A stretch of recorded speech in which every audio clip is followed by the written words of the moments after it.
میں نے رسول اللہ سے سنا، اب رمضان کے فضائل بیان فرما رہے تھے کہ جو شخص بھی اس میں ایمان اور نیت اجر و ثواب کے ساتھ رات میں نماز کے لیے کھڑا ہو، اس کے اگلے تمام گناہ معاف کر دیے جائیں گے۔ رسول اللہ نے فرمایا، جس نے رمضان کی راتوں میں بیدار رہ کر نماز تراویح پڑھی ایمان اور ثواب کی نیت کے ساتھ، اس کے اگلے تمام گناہ معاف ہو جائیں گے۔ ابن شہاب نے بیان کیا کہ پھر نبی کریم کی وفات ہو گئی اور لوگوں کا یہی حال رہا، الگ الگ اکیلے اور جماعتوں سے تراویح پڑھتے تھے۔ اس کے بعد ابو بکر رضی اللہ عنہ کے دور خلافت میں اور عمر رضی اللہ عنہ کے ابتدائی دور خلافت میں بھی ایسا ہی رہا۔ میں عمر بن خطاب رضی اللہ عنہ کے ساتھ رمضان کی ایک رات کو مسجد میں گیا۔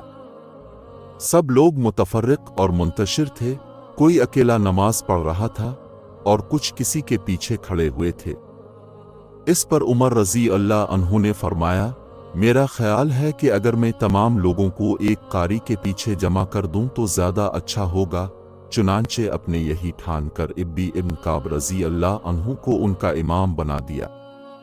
پھر ایک رات جو میں ان کے ساتھ نکلا تو دیکھا کہ لوگ اپنے امام کے پیچھے نماز تراویح پڑھ رہے ہیں۔